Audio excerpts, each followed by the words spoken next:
함께 인사 나누겠습니다. 반갑습니다. 사랑하고 축복합니다. 네, 오늘 아침 하나님께서 우리에게 주실 말씀은 누가복음 3장 1절부터 20절까지의 말씀입니다. 신약 성경 누가복음 3장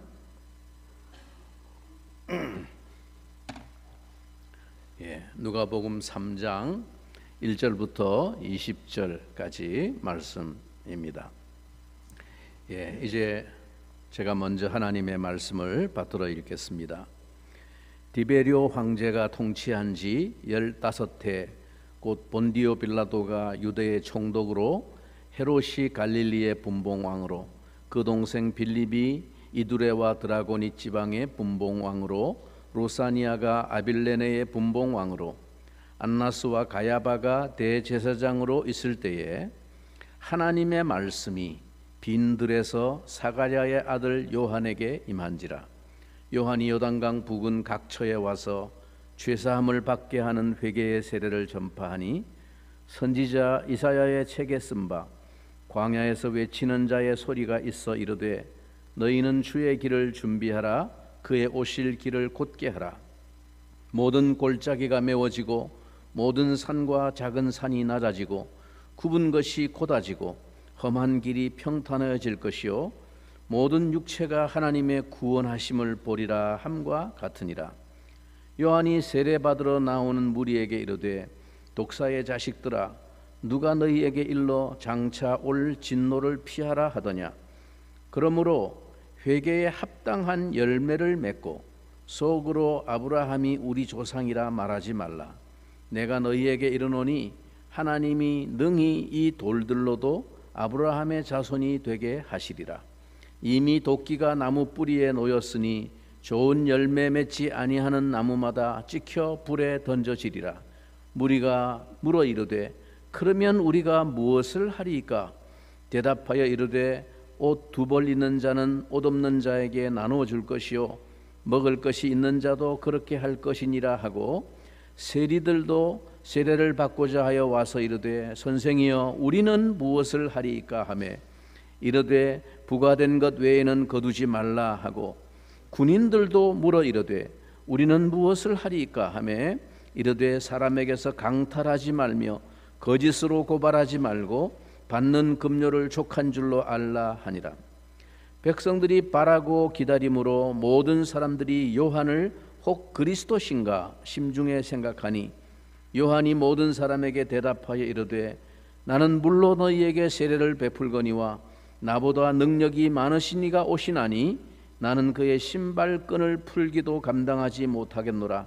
그는 성령과 불로 너희에게 세례를 베푸실 것이요 손에 키를 들고 자기의 타작마당을 정하게 하사 알곡은 모아 곡간에 들이고 쭉정이는 꺼지지 않는 불에 태우시리라.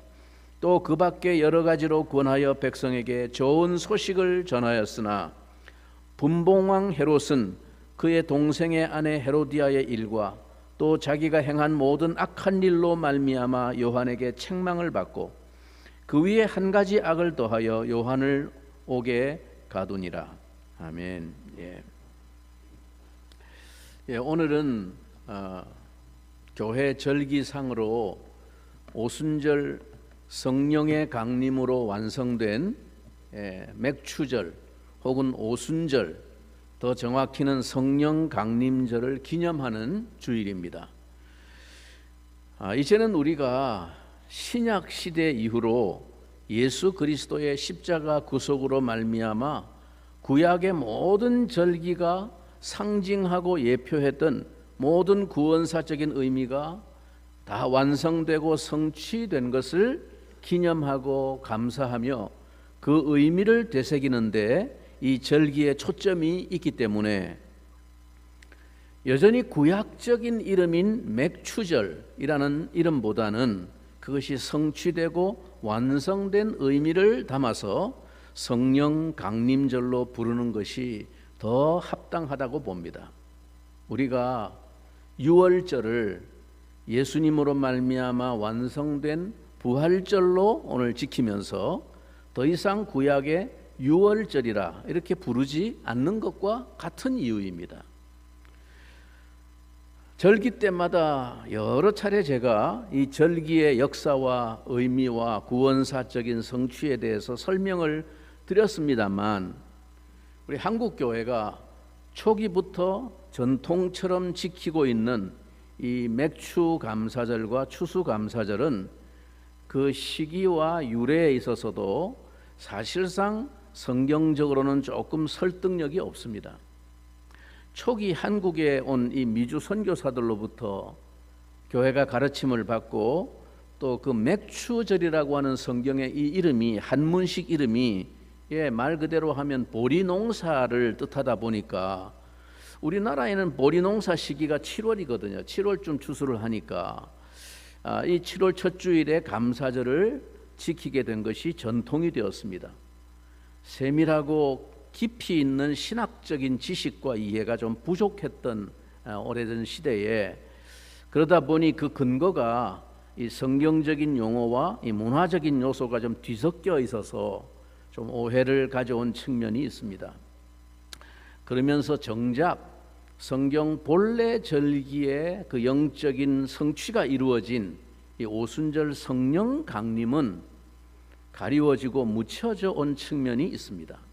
그래서 한국교회가 맥추감사절은 전통으로 계속 지키고 있는데, 사실은 그 맥추감사절의 본질적인 성취가 오순절 성령 강림으로 이루어졌기 때문에 성령 강림절이 그 의미가 더 강조되고 감사하고 이렇게 기념하고 그렇게 하는 것이 더 마땅함에도 불구하고, 많은 교회가 아직도 성령 강림절은 생소하거나 뭐 이렇게 지키거나 그러지 않는 교회들이 상당히 아직도 있습니다. 그래서 여러분 지난주에 나누어드린 감사헌금 절기헌금 봉투도 보면 성령 강림절 감사헌금 봉투는 팔질 않아요. 없어요. 백화점에, 기독교 백화점에. 그래서 그냥 어쩔 수 없이 옛날 이름인 맥추감사헌금 봉투를 쓸 수밖에 없는 그런 상황에 있습니다. 그만큼 이런 성경적인 신학적인 이해와 인식이 아직도 좀 정리가 되지 못한 아쉬움이 있습니다. 더구나 이 구약의 맥추절은 한 날을 의미하지 않는다고 지난번 제가 부활절에 이 초실절 제사를 설명하면서 말씀드린 바가 있습니다.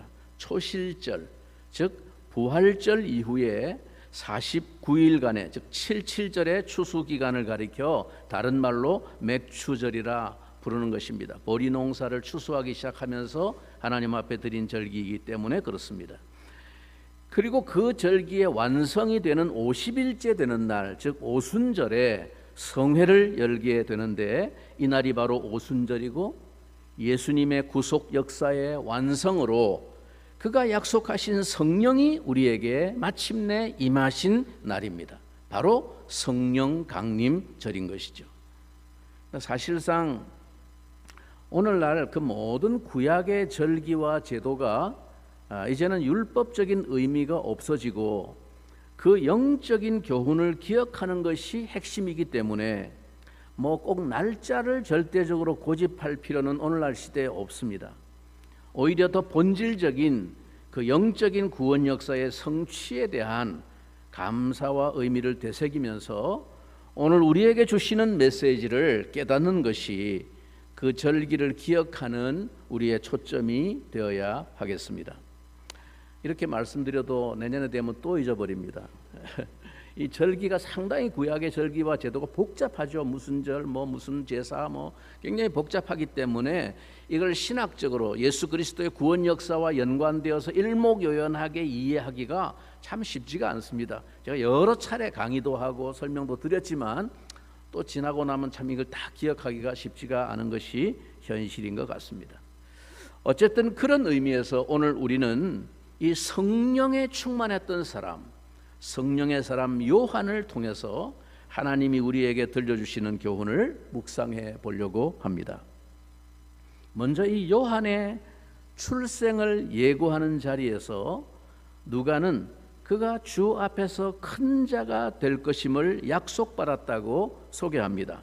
누가복음 1장 15절부터 17절을 보면 요한은 모태로부터 성령 충만함을 받아서 잉태되었을 때부터 성령의 충만함을 받고 잉태된 사람이라고 소개합니다. 그러면서 그가 이스라엘 백성들을 주 앞에 돌아오게 하는 사역을 감당하게 될 것이라고 예언하고 있습니다. 그의 소명은 주님의 길을 예비하는 사역이고 그 동력은 성령 충만함이 될 것입니다. 성령 충만을 힘입어서 메시아를 드러내고 사는 삶이 크고 위대한 삶입니다. 오늘 우리가 다루게 되는 이 3장 본문의 말씀은 주 앞에서 큰 자로 사는 것이 무엇인지를 구체적으로 설명하고 있습니다. 그는 잉태될 때부터 성령의 충만함을 받아 이 아이가 주 앞에서 큰 자가 될 것이고 이스라엘을 주 앞에 많은 사람을 돌아오게 할 것이다. 그렇게 예언을 받았거든요. 그러면 주 앞에서 큰 사람이 된다는 게 어떻게 사는 게 큰 사람이 된 것인가? 그 이야기를 오늘 요한의 생애를 요약하고 있는 이 본문을 통해서 우리가 살펴보게 되는 것입니다. 그 길은 아무리 눈 씻고 찾아봐도 세상의 기준에서 큰 자가 되는 것과는 차원이 다른 길입니다. 요한의 생애는 그 어디에도 세상에서 큰 자의 모습을 그려주고 있지 않습니다.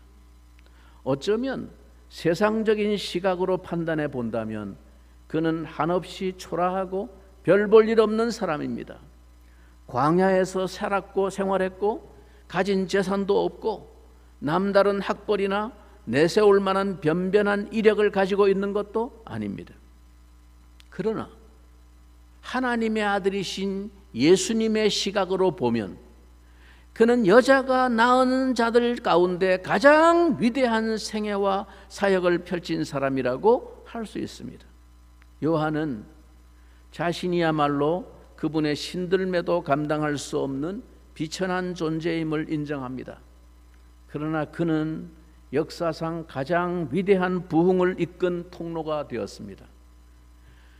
그가 성령의 충만함을 받고 요단강가에 나가서 사람들에게 말씀을 선포했을 때 그 암울하고 절망적인 그 시대가 그 앞에 다 무릎을 꿇게 됩니다. 그가 회개의 메시지를 포효하는 사자와 같이 선포했을 때 헛된 자만감으로 잠자고 있던 그 이스라엘 백성 무리들이 그러면 우리가 무엇을 하여야 하리까? 우리가 어떻게 하면 좋겠느냐라고 자신의 길을 묻게 되었습니다. 그가 장차 올 진노의 심판의 외침을 던졌을 때 그동안 동족의 등골을 벗겨먹고 기생하던 이 세리들이 역시 그러면 우리가 어떻게 하면 좋겠느냐, 우리가 무엇을 하리까 하며 눈물로 세례 요한 앞에 나왔습니다. 그가 최후의 심판의 말씀을 전했을 때 당시에 포악하기로 소문난 이 로마의 군인들이 또한 그러면 우리가 무엇을 하리까 하며 항복하고 돌아왔습니다. 우리가 그토록 염원하고 있는 위대한 부흥과 각성의 장면이 연출되고 있는 것입니다. 세례 요한을 향한 환호성이 하늘을 찌릅니다. 사람들이 세례 요한을 추종하게 됩니다. 저 사람이 드디어 우리가 기다리던 그리스도가 아닌가, 메시아가 아닌가. 그래서 세례 요한의 제자가 되기로 수다한 무리들이 줄지어 지금 서 있습니다. 이쯤 되면 교만할 만도 하지 않습니까? 그러나 그는 변함없이 메시아 주님만을 생각합니다. 사람들로 하여금 변함없이 주님만 바라보게 합니다. 끝까지 초심을 잃지 않고 사역을 감당하고 있습니다.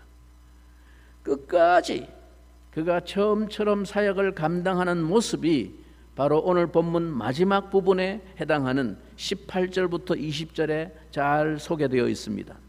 당시에 유대를 다스리던 분봉왕 헤롯이 불륜을 저지르고 악행을 한 것에 대해서 책망한 것으로 말미암아 요한은 옥에 갇히게 됩니다. 적당히 눈 감고 타협해도 될 것 같은데 그는 진리를 양보하지 않습니다. 요한은 자신이 퇴장하고 빨리 역사의 주인공 되시는 그분이 등장해야 함을 알고 있었던 것이 분명합니다. 자기는 빨리 할 일 하고 빨리 사라져야 된다. 그래서 이 헤롯의 불의함 앞에서 얼마든지 시간을 두고 은근한 저항을 하는 쪽으로 그렇게 할 수도 있었지만 그는 정면 승부를 합니다.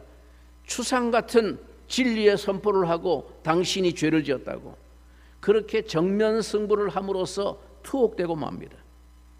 그 투옥을 통해서 그는 주님의 걸어가야 하는 고난의 길마저도 예표하고 있습니다. 사랑하는 여러분, 우리가 걸어가야 하는 사역의 걸음도 이와 같아야 합니다. 언제나 처음처럼, 마지막을 처음처럼 매듭짓는 사람이 되어야 합니다. 우리는 언제나 마침이 아름다운 사람이 되어야 합니다. 여러분, 세례 요한이 걸었던 생애와 사역은 결코 쉬운 환경 때문에 가능한 것이 아니었습니다. 그가 직면해야 하는 현실은 참 암담한 것이었습니다. 요즘 시대가 암담하고 절망스럽다고 말하지만 당시에 이스라엘이 직면했던 상황하고는 비교가 안 됩니다. 적어도 두 가지 때문에 그는 하나님의 사역의 부름을 받고 그 사역의 현장을 도망치고 싶었을 것입니다. 정말 절망스러운 암담한 장벽을 느꼈습니다. 그 두 가지가 뭐냐? 첫째는 여러분, 진리의 숨통을 막고 있는 이 세상적인 강력한 힘의 세력이었습니다. 오늘 본문 1절과 2절에서 당시에 요한이 직면했던 그 시대가 어떠한 시대였는지를 상세하게 소개하고 있습니다. 여러분 1절과 2절을 한번 눈여겨보십시오. 디베료 황제가 통치한 지 15해 곧 본디오 빌라도가 유대의 총독으로 헤롯이 갈릴리의 분봉왕으로 그 동생 빌립이 이두레와 드라고니 지방의 분봉왕으로 루사니아가 아빌레네의 분봉왕으로 안나스와 가야바가 대제사장으로 있을 때에 하나님의 말씀이 빈들에서 사가랴의 아들 요한에게 임한지라. 여러분 앞에 키라성 같은 당시에 내노라 하는 장장한 7명의 통치자의 이름이 쫙 열거가 됩니다. 왜 이것을 기록했을까요? 그냥 한 사람만 얘기해도 돼. 당시에 로마 황제 아무개 시대에 요한이 빈들에 살았는데 뭐 이렇게 얘기해도 됩니다. 주제가 그게 아니니까.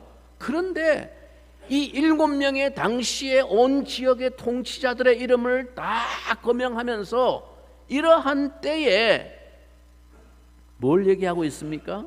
단순히 역사적인 배경을 알려주려는 의도만 있는 것이 아니라 주님의 오실 길을 예비하는 사람으로 그 사명감을 가지고 분연히 일어서기가 너무나 힘든 시대적인 환경 가운데 요한이 있었다는 것을 알려주는 것입니다. 세례 요한의 위대한 삶은 바로 이런 무시무시한 권력의 칼날이 번쩍이는 그 상황 속에서 펼쳐진 목숨을 걸고 시작한 사역인 것을 밝히고 있습니다. 또 다른 한 가지 그의 사역을 가로막고 있는 거대한 장벽은 그 시대의 사람들이 민중들이 가지고 있는 패역한 심령, 영적인 상태가 너무나 패역해 있었던 시대였다는 것입니다. 오늘 본문에 등장하는 무리들, 세리, 군병으로 소개되어 있는 그 시대의 사람들의 문제는 하나같이 철저하게 세상의 가치와 정신을 따라 사는 것이었습니다. 요한이 우리는 무엇을 하리까? 하고 물었을 때 너희들은 이렇게 삶을 바꿔야 된다라고 고쳐야 할 것을 지적하는 이 내용을 보면 우리는 그들이 얼마나 철저하게 주님을 마음에 모셔드리기 힘든 상태의 사람들이었는지를 알게 됩니다. 이것이 바로 요한이 맞닥뜨리고 있는 암담한 현실입니다. 그의 사역의 여정은 결코 장애물이 없는 시온의 대로를 거침없이 달려간 길이 아니었습니다. 수많은 장애물과 난관을 정복하며 나아간 걸음입니다. 그렇다면 요한은 그런 막막한 환경을 어떻게 넘어갈 수 있었을까요? 그 위대한 인생 승리의 비결이 과연 무엇일까요? 이를 위해서 결정적인 해답이 되는 구절이 바로 오늘 본문 2절의 말미에 나옵니다. 2절 후반부의 말미에 뭐라고 말씀합니까? 하나님의 말씀이 뭐라고요? 하나님의 말씀이 빈들에서 사가랴의 아들 요한에게 임한지라. 그런데 그가 사역의 현장에 등장하기 전에 광야를 지나온 사람이라는 것을 답으로 제시하고 있습니다. 누가복음 1장 80절에 보면 역사 가운데 외치는 자의 소리로 요한이 등장할 때까지 광야, 즉 빈들에 있었습니다. 꽤 오랜 시간이라는 것을 암시하고 있습니다. 이스라엘 사회에서 전통적으로 하나님을 위해서 공적으로 부름을 받는 직분을 받을 수 있는 시기, 나이가 30세였습니다. 레위 지파의 사람들도 제사장의 직무에 취임하는 나이가 다 30세가 되어야 취임을 합니다. 공적인 직분에 취임을 하는 나이가 30세였습니다. 그래서 예수님도 어린 시절 지나시고 난 다음에 메시아로서 공적인 사역을 시작하신 때가 30세 되던 해에 시작을 하십니다. 자, 그렇게 우리가 생각해 본다면 요한은 최소한 30세가 될 때까지 빈들에서 광야에서 생활했던 것입니다. 세례 요한의 부모가 나이가 많아 아이를 낳을 수 없었던 노인이었습니다. 늙은 제사장 사가랴, 자식이 없었습니다. 자식을 기대할 수 없는 나이였습니다. 그런데 그가 성전에 봉사하러 들어갔을 때 천사의 소리를 듣습니다. 네가 아들을 낳으리라. 그러니까 세례 요한의 부모는 걔가 태어날 때부터 굉장히 노인이었습니다. 그런데 그 부모가 당시의 평균 수명으로 짐작해 보아도 요한이 아주 어린 나이에 일찍 죽고 요한이 한창 자랄 청소년 시기나 청년기에는 홀로 광야로 나가게 된 것으로 추정이 됩니다. 요한은 위대한 출생기사와 함께 시작된 인물이지만 그러나 의외로 불우한 청소년기를 보내게 되었음을 우리가 유추해 볼 수 있습니다. 그는 적어도 최소한 짧게 잡아도 수년 동안 광야에서 지낼 수밖에 없었던 사람입니다. 그에게 광야는 부모와 친척들의 도움을 받을 수 없는 곳입니다. 음식도 마음대로 먹을 수 없는 장소입니다. 그래서 들에 다니면서 메뚜기나 잡아먹고 재수가 좋으면 풀숲에 있는 꿀 더미를 구해서 석청을 먹으면서 그렇게 살았습니다. 낮에는 더위와 밤에는 추위와 사투를 벌이며 살아야 하는 곳이 유대 지방에 있는 광야입니다. 광야는 어찌 보면 그에게 가장 무서운 장벽이었음이 분명해 보입니다.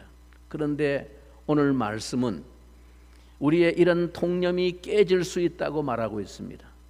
그가 어떻게 이 불우한 환경을 딛고 일어섰는지를 알기 위해서 우리가 다시 눈여겨보아야 할 구절은 뭐라고요? 하나님의 말씀이 빈들에 있는 요한에게 임하였다라는 2절의 말씀입니다. 여기 말씀이 임했다라고 하는 표현은 구약에서 전형적으로 하나님의 영이 성령이 임했다라는 표현과 동의어로 사용됩니다. 놀랍게도 수백 년 동안의 하나님의 침묵을 깨고 이스라엘을 향해서 다시 하나님의 말씀이 임하였는데 누구에게 그 말씀이 임했느냐? 화려한 왕궁에 앞에 언급된 기라성 같은 7명의 권세자들에게 하나님의 말씀이 임하여 그 시대를 움직이게 한 것이 아니고 당시에 힘이 있던 권력자나 하나님의 성전에 출입하는 제사장에게 임한 것도 아닙니다. 일찍 가족을 잃고 광야에서 근근히 살아가는 초라한 인생 세례 요한에게 수백 년의 침묵을 깨고 하나님의 말씀이 임했다는 것입니다. 세례 요한이 위대한 신앙적인 영웅의 반열에 서게 된 이유는 광야에서 그를 찾아오신 하나님 말씀 때문이라는 것을 알 수 있습니다. 세상 누구도 거들떠보지 않는 사람을 찾아오시는 하나님과 그분의 말씀이 있었기에 세례 요한은 절망의 자리를 박차고 당당히 일어서게 된 것입니다. 하나님이 임하시는 자리는 언제나 이런 놀라운 역전의 드라마가 펼쳐지는 현장입니다. 하나님의 말씀이 우리 영혼을 사로잡을 때 우리의 운명이 뒤바뀝니다. 그래서 우리는 하나님의 말씀을 경험하는 것이 우리의 희망임을 강조할 수밖에 없습니다. 우리 모두는 곰곰이 생각해 보면 형태는 다르지만 나름대로 인생의 광야를 다 경험하고 있습니다. 또한 요한과 동일한 모습으로 찾아오시는 것은 아니지만 우리 모두에게 소망 되시는 하나님이 계십니다. 그런데 안타깝게도 환경을 극복하고 이기는 사람보다는 그 환경 속에서 주저앉아 있는 사람들이 더 많습니다. 왜일까요? 이유는 간단합니다. 하나님의 은혜는 모든 사람에게 동일하지만은 인간들이 그 은혜에 반응하는 모습이 천차만별이기 때문입니다. 간단하게 말하면 주의 백성이 만나는 인생의 모든 광야가 우리를 성숙과 사명의 걸음으로 인도하지는 않습니다. 무엇보다 중요한 것은 우리의 자세입니다. 아무리 하나님을 믿어도 내 인생에 만나는 막막한 광야의 시간을 원망과 탄식으로 보내면 우리는 그 광야 때문에 피해자의 자리로 떨어지게 됩니다. 그 광야로 인하여 치워지지 않는 상처를 안고 살아가게 됩니다. 그러나 이 광야의 시간을 하나님을 의존하는 절대적인 기도의 자리로 만들면 우리는 우리가 경험한 처절한 실존적인 그 광야 때문에 다른 사람들의 가슴에 감동을 주는 사람으로 서게 되는 것입니다. 요한에게 이 광야는 실존적인 고독의 자리에서 절대자이신 하나님을 붙잡는 의존의 시간이었습니다. 그래서 오히려 자신이 광야에서 만난 그 하나님의 말씀 때문에 더 담대해지는 근거가 되는 것입니다. 그 광야에서 임한 하나님의 말씀을 부여잡고 역사적인 절망과 이 패역한 인생들에게 주의 복음을 선포할 수 있게 된 것입니다. 이것이 바로 위대한 세례 요한의 생애와 그 사역의 뒤안길에 있었던 가슴 뭉클한 사연입니다. 성도 여러분, 지금 내 인생은 너무도 막막한 빈 들에 홀로 서서 길도 없고 끝도 보이지 않는 광야를 걷고 있다고 그렇게 생각되는 분이 있습니까? 내 인생이 너무 막막하다. 앞길이 보이지 않는다. 여러분, 요한에게도 우리만큼 힘든 광야가 있었으나 이 광야의 시간을 성령의 다루심 속에서 지나게 되었을 때 비로소 주 앞에서 큰 자로 주님의 길을 예비하는 자의 역할을 감당하게 됩니다. 이제 우리는 세례 요한 이전까지 구약 시대에 특별한 하나님의 뜻을 따라 개별적으로 임시적으로 임하시던 그 성령의 역사를 넘어 예수 그리스도의 구원 역사의 완성과 함께 오순절에 약속대로 성령이 강림하심으로 예수를 구주와 주님으로 믿고 영접한 모든 신자의 영혼에 영원히 함께 하시는 임재의 축복을 누리게 되었습니다.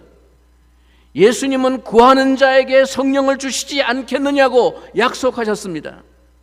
하나님의 말씀이 빈 들에서 요한에게 임하신 것 같이 오늘 그 광야의 길을 지나는 여러분에게 찾아오시는 말씀을 통해 성령의 임재와 감동을 붙들게 되시기를 바랍니다. 예수님은 하나님 나라에서는 우리 중에 아무리 작은 자라도 요한보다 크다고 말씀하셨습니다. 이것이 바로 성령으로 말미암아 열린 새 시대의 축복입니다. 오늘 그 성령의 강림하심과 영원한 임재의 축복을 기념하고 감사하는 이 절기를 통해서 다시 한번 성령 충만함으로 인생의 광야를 넘어 하나님 나라의 큰 사람으로 쓰임 받기를 축복합니다. 우리 같이 한번 잠시 기도하겠습니다. 살아계신 주 하나님, 우리 아버지, 우리 인생의 연약함을 아시는 하나님께서 우리의 힘으로 이 인생길을 걷도록 버려두지 아니하시고 하나님의 영으로 우리 가운데 강림하시고 임재하셔서 영원히 우리를 떠나지 아니하시고 함께 하실 약속을 주신 거 감사합니다.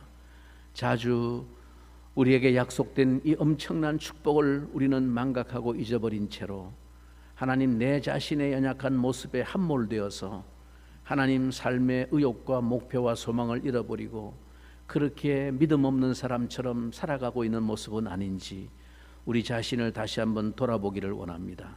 하나님의 성령이여, 구하는 자에게 성령을 주시지 않겠느냐고 말씀하신 주님, 그 음성을 우리 영혼에 새기게 하여 주시기를 원합니다. 오늘도 구하는 자에게 한없이 아낌없이 부어주시는 성령의 은혜를 의지하면서 우리 인생에 직면해 있는 모든 막막한 광야와 같은 삶의 현실도 넉넉히 믿음으로 통과하며 이기고 하나님 앞에 큰 자로 세워짐을 받는 복된 우리 모든 성도들 다 되게 하여 주시옵소서. 이 절기를 지날 때 우리에게 이 은혜를 약속하신 하나님에 대한 더 깊은 감사가 우리 마음 깊은 곳에서부터 우러나오고 충만해지도록 역사하여 주시옵소서. 예수님의 거룩하신 이름으로 기도하옵나이다. 아멘. 이 시간 우리 성찬식을 거행하도록 하겠습니다. 장로님들 앞으로